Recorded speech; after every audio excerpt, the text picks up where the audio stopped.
আসসালামু আলাইকুম এভরান, আমি তানজিবুল ইসলাম। তো আজকে আমরা একটি নতুন সিরিজ শুরু করতে যাচ্ছি। যেই সিরিজের মধ্যে আমরা পাইথনে মেশিন লার্নিং ও স্ট্যাটিস্টিক্সের মধ্যে যেসব লাইব্রেরিগুলো আমরা মোস্ট ইউজ করে থাকি, সেগুলো নিয়ে একটু পরিচিতি জানার চেষ্টা করব। তো আজকে প্রথম এপিসোডের জন্য আমরা ইন ডেপথে যাব না। আমরা জাস্ট আজকে একটা চেষ্টা করব যে আমরা একটি বেসিক ওভারভিউ পাওয়ার জন্য। তো শুরু করার আগে আমরা আগে একটু জেনে নিই আমাদের এই লাইব্রেরিগুলো কেন দরকার বা এই লাইব্রেরিগুলো কী জিনিস। তো পাইথনে মেশিন লার্নিং করতে গেলে আমরা অনেক লাইব্রেরি ব্যবহার করে থাকি। এই লাইব্রেরিগুলো হলো বেসিক্যালি আমাদের জন্য একটা টুল কিট, যেগুলো দিয়ে আমরা অ্যানালাইসিস, মডেল তৈরি বা ডেটা ক্লিনিং করতে পারি ভেরি ইজিলি। তো আজকের প্রথম এপিসোডের জন্য আমি 3টি মেইন লাইব্রেরি রেখেছি: সাইপাই, স্ট্যাটস মডেল আর স্কেলার্ন। স্কেলার্ন বাদ এটাকে আমরা সাইকিট লাইনও বলে থাকি। দেন এর পাশাপাশি আমরা আরও কিছু হেল্পার লাইব্রেরিও দেখার চেষ্টা করব। তো যদি শুরু করি স্ট্যাটিস্টিক্স দিয়ে, তো ফার্স্টে আমাদের রয়েছে সাইপাই। তো সাইপাই হচ্ছে পাইথনের একটা সায়েন্টিফিক লাইব্রেরি, আর এর মধ্যে স্ট্যাটস নামে একটা মডিউল রয়েছে। এই জিনিসটা আমাদের ব্যবহার করা হয় পিওরলি স্ট্যাটিস্টিক্সের জন্য। তো আমরা এর মধ্যে থেকে 2টা এক্সাম্পল দেখার চেষ্টা করব। একটা হলো গিয়ে ডেসক্রিপটিভ স্ট্যাটিস্টিক্স, আর একটা হলো গিয়ে আমাদের টি টেস্ট। তো প্রথম এক্সাম্পলের জন্য আমরা ফার্স্টেই প্রথম লাইনে দেখেন সাইপাই থেকে স্ট্যাট মডিউলটা আমরা ইম্পোর্ট করে নিয়েছি। তো এরই মাধ্যমে এটা হলো গিয়ে আমাদের যে কোনো মডিউল ইম্পোর্ট করার নিয়ম। তো এরপর আমরা ডেটা নামক একটি ভেরিয়েবলের মধ্যে একটি সিম্পল লিস্ট পাস করেছি।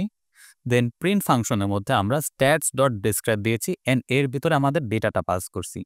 তো এখানে স্ট্যাটস ডট ডেসক্রাইব দেওয়ার কারণ কি, যেই মডেল নিয়ে আমরা কাজ করে থাকি সেটার পরে ডট দিয়ে তার ভিতরে অ্যাভেলেবল ফাংশনটার নাম লেখা লাগে।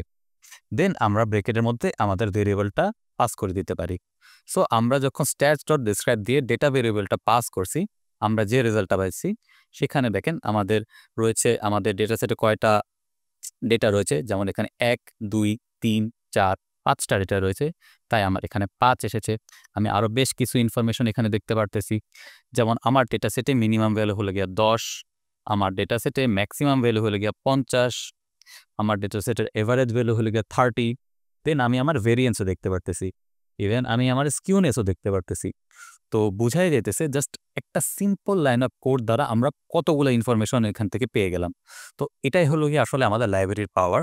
আমরা সামনে যখন আরও আগাবো, আমরা যখন আমাদের পরের এপিসোডগুলোতে রিয়েল লাইফ ডেটা সেট নিয়ে কাজ করব, তখন এই লাইব্রেরিগুলোর আরও বেশি পাওয়ার সম্পর্কে আমরা জানতে পারবো। ফর নাও আমি যদি আমার সেকেন্ড এক্সাম্পলে আসি, সেকেন্ড এক্সাম্পলে আমি 2টা গ্রুপ নিয়েছি।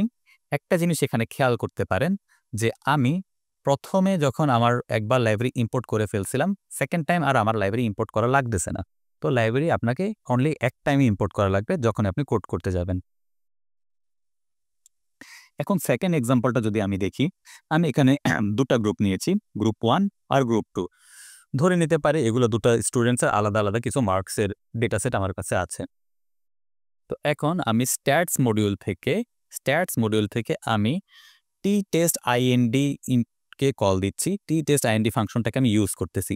ওয়ান্স এগেইন আমি যদি এই যে আমার ফাংশনটা আছে এর উপর হোভার করি, তাহলে আমাকে সে বলে দিবে যে এই ফাংশনটার কাজ কি। তো ফাংশনটার উপর হোভার করার সাথে সাথে সে আমাকে বলে দিচ্ছে যে calculate the T test for the means of 2 independent samples of scores.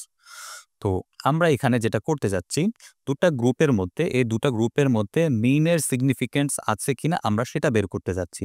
তো এই জন্য এই ফাংশনের মধ্যে আমি 2টা গ্রুপকে পাস করে দিলাম, গ্রুপ 1 আর গ্রুপ 2। তো এই টাইপের সিনারিওতে আমরা রেজাল্টে যেগুলো পাই সেটা হলো আমাদের টি স্ট্যাটিস্টিক, আমাদের পি ভ্যালু। আর এখান থেকে আমরা যা বুঝতে পারি তা হলো গিয়া আমাদের টি স্ট্যাটিস্টিক্স আর আমাদের পি ভ্যালু যদি ছোট হয়, লেটস সে লেজার দেন 0.05, তখন বোঝা যায় যে আমাদের পার্থক্যটা সিগনিফিকেন্ট। সো মুভিং ফরওয়ার্ড, তো সামনে আমি দেখতে পারতেছি আমাদের statistical model with stats model আছে। তো এটা হলো গিয়ে আরেকটি পাওয়ারফুল লাইব্রেরি। এটাকে ইম্পোর্ট করার নিয়ম হচ্ছে import stats model dot API as S M. এখন এখানে অ্যাজ এস এম দেওয়ার কারণ যদি আমি বলি, তো এই যে লাইব্রেরিটার নাম এখানে অ্যাজ এস এম ইউজ করার ফলে আমি এখন এই লাইব্রেরিটাকে শর্টকাটে এস এম বলে ইউজ করতে পারবো। তো পাইথন এটা অ্যালাউ করে যাতে আমাদের কাজ করতে আরও সুবিধা হয়। তো এখন স্ট্যাটস মডেল লাইব্রেরি নিয়ে যদি আমি একটু বলতে চাই, এটা হলো আরেকটি পিওর স্ট্যাটিস্টিক মডেল বানানোর জন্য মডিউল।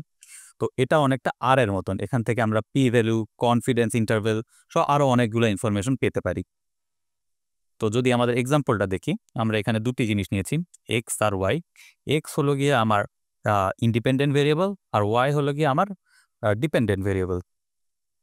এখন স্ট্যাটস মডেল নিয়ে কাজ করতে গেলে আমাদের একটা এক্সট্রা জিনিস করতে হয়, সেটা হলো গিয়ে আমাদের কনস্ট্যান্ট অ্যাড করতে হয়। সো আমি কি করলাম, এক্স এর মধ্যে একটি কনস্ট্যান্ট অ্যাড করে দিলাম ম্যানুয়ালি। সো সেটা অ্যাড করার জন্য আমি কিভাবে কাজ করলাম, এসএম ডট অ্যাড কনস্ট্যান্ট দিয়ে আমি একটি কনস্ট্যান্ট অ্যাড করে দিলাম। দেন আমি ওএলএস বের করার চেষ্টা করতেছি। ওএলএস মানে হলো গিয়ে অর্ডিনারি লিস্ট স্কোয়ার। এই ফাংশন দিয়ে আমি আমার রিগ্রেশনটাকে ফিট করে দিলাম সিম্পলি। দেন আমি ফাইনালি প্রিন্টে আমার মডেলের সামারিটা দেখার চেষ্টা করতেছি। অ্যান্ড সামারিটা দেখতে গেলেই আমি আউটপুটে যেটা পাচ্ছি সেটা হলো গিয়ে আমাদের আর স্কোয়ারের ভ্যালু, আমাদের অ্যাডজাসেন্ট আর স্কোয়ারের ভ্যালু, আমাদের এফ স্ট্যাটিস্টিকের ভ্যালু, আমাদের কোএফিশিয়েন্ট ইন্টারভ্যাল, দেন ইভেন এই মডেলটা কোন টাইমে রান দেওয়া হয়েছে, কোন ডেটে রান দেওয়া হয়েছে, কোন মেথড আমরা ব্যবহার করছি। সো একই সাথে আমরা খুবই সুন্দর একটা রিপোর্ট পেয়ে যেতেছি যেখানে অনেকগুলো ইনফরমেশন রয়েছে। সো এটাই হলো গিয়া একটা সিম্পল লাইব্রেরির পাওয়ার। একটা লাইব্রেরি আমাদের কোড থেকে, আমাদের সিম্পল লাইন অফ কোড থেকে কত ইনসাইটফুল রিপোর্ট বানিয়ে দিতে পারে, সেটাই হলো গিয়ে আমরা আমাদের এই সিরিজের মূল উদ্দেশ্য। তো সামনে আগাই, আমরা একটু মেশিন লার্নিংয়ের দিকে যদি আগাই, আমরা কিছু বেসিক মডেল দেখার যদি চেষ্টা করি scikit-learn দিয়ে। তো ফার্স্ট অফ অল scikit-learn হচ্ছে পাইথনের ব্যবহৃত সবচেয়ে জনপ্রিয় মেশিন লার্নিং মডেল। এটার মধ্যে ডেটা স্কেলিং রয়েছে, ফিচার সিলেকশন রয়েছে, ক্লাসিফিকেশন রয়েছে, রিগ্রেশন রয়েছে, ইভেন ক্লাস্টারিং রয়েছে। সো অনেক কিছু রয়েছে, সব কিছু আমাদের এই scikit-learn-এর মধ্যে অ্যাভেলেবেল। তো চলুন কিছু এক্সাম্পল দেখে আমরা সামনে আগাই। তো প্রথমে যে আমরা এক্সাম্পলটা দেখবো সেটা হলো গিয়ে নরমালাইজেশন বা স্কেলিং। তো নরমালাইজেশন বা স্কেলিং করার জন্য আমরা scikit-learn-এর প্রি প্রসেসিং থেকে স্ট্যান্ডার্ড স্কেলারটাকে ইম্পোর্ট করে নিলাম। তো এখন আমরা এই ডেটাটাকে আমরা নরমালাইজ করার চেষ্টা করতেছি। তো আমরা যে স্ট্যান্ডার্ড স্কেলারটাকে করে নিলাম সেটাকে আমি স্ট্যান্ডার্ড স্কেলার ভেরিয়েবলের মধ্যে স্টোর করে নিলাম।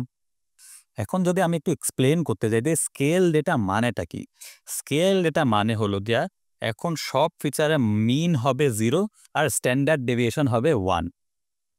তো এইটা রান করার পর আমরা যে আউটপুটটা পাইতেছি সেটা হলো গিয়ে এইটা -1.41, -0.70, দেন 0, দেন 0.70 অ্যান্ড 1.414। তো এখন এইটা পাওয়ার কারণ হচ্ছে হলো গিয়ে আমাদের 1 যেহেতু সবচেয়ে ছোট, এই জন্য আমরা এখানে -1.41 পাইছি। 5 যেহেতু আমার সবচেয়ে বড় সংখ্যা, তাই আমি এখানে 1.41 পেয়েছি। তো এইসব নিয়ে আমরা যখন রিয়েল লাইফ ডেটা সেট নিয়ে কাজ করতে যাব তখন এই ব্যাপারগুলো আরও ক্লিয়ার হয়ে যাবে আমাদের। তো আমি সামনে আগাই। নেক্সট আমি যে এক্সাম্পলটা রেখেছি সেটা হলো গিয়া ফিচার সিলেকশন নিয়ে। তো এখানে আমরা ফার্স্টে একটি ডামি ডেটা সেট বানানোর চেষ্টা করেছি। তো sklearn-এর মধ্যে বেশ কিছু ডেটা সেট অ্যাভেলেবেল। তো ওই ডেটা সেট থেকে আমরা মেক ক্লাসিফিকেশনকে ইম্পোর্ট করলাম। দেন আমরা মেক ক্লাসিফিকেশন ফাংশনের সাহায্যে একটি ডামি ডেটা সেট ক্রিয়েট করলাম যেটার মধ্যে 8টা স্যাম্পল আছে, 4টা ফিচার আছে, আর তাকে র্যান্ডম স্টেট 1 দিয়ে দিলাম। তো এরপর কে বেস্ট ফিচার দিয়ে আমরা top 2 most important feature select করেছি। তো রান দেওয়ার পর দেখেন আমার কাছে ফিচার ছিল 4টা, যেটা এখন 2টা ফিচারে কনভার্ট হয়ে গেছে। অর্থাৎ আমার এখন ফিচার সংখ্যা কমে গেছে। তো ফিচার সংখ্যা কমে যাওয়ার ফলে আমার কি মডেলটা ট্রেন করতে আরও বেশি সুবিধা হবে, আমার ফাস্টার ট্রেনিং হবে, অ্যান্ড যে বাকি 2টা ফিচার যেগুলো আমার প্রয়োজন নেই সেগুলো অটোমেটিক্যালি ড্রপ হয়ে গিয়েছে। নেক্সট এক্সাম্পলে আমি রেখেছি সিম্পল লিনিয়ার রিগ্রেশন। তো এখানে আমরা sklearn-এর লিনিয়ার মডেল থেকে লিনিয়ার রিগ্রেশনটাকে ইম্পোর্ট করে নিয়েছি। যেহেতু লিনিয়ার রিগ্রেশন একটি লিনিয়ার মডেল, তাই লিনিয়ার মডেল থেকে আমাদেরকে সেটা ইম্পোর্ট করার প্রয়োজন পড়ছে। তো এখানে আমরা একটি সিম্পল লিনিয়ার রিগ্রেশন করলাম যেখানে x = 1 2 3, y = 2 4 6। এরপর আমি মডেল ডট ফিট দিয়ে আমার x আর y ভেরিয়েবল এর মধ্যে ফিট করে দিলাম। অর্থাৎ আমার মডেলের মধ্যে যে লিনিয়ার রিগ্রেশনটাকে আমি সেভ করে রাখছিলাম, এখন সেটাকে আমি ফিট করে দিলাম আমার x আর y ডেটার উপর। আর আমি প্রিন্ট করতেছি আমার মডেলের কোএফিশিয়েন্ট।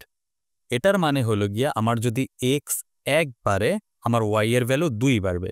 যেহেতু আমার কোএফিশিয়েন্টের মান আসছে 2, x এর ভ্যালু যদি আমার 1 বাড়ে, আমার কোএফিশিয়েন্টের যেহেতু 2 আসছে, আমার y এর ভ্যালু 2 বাড়বে।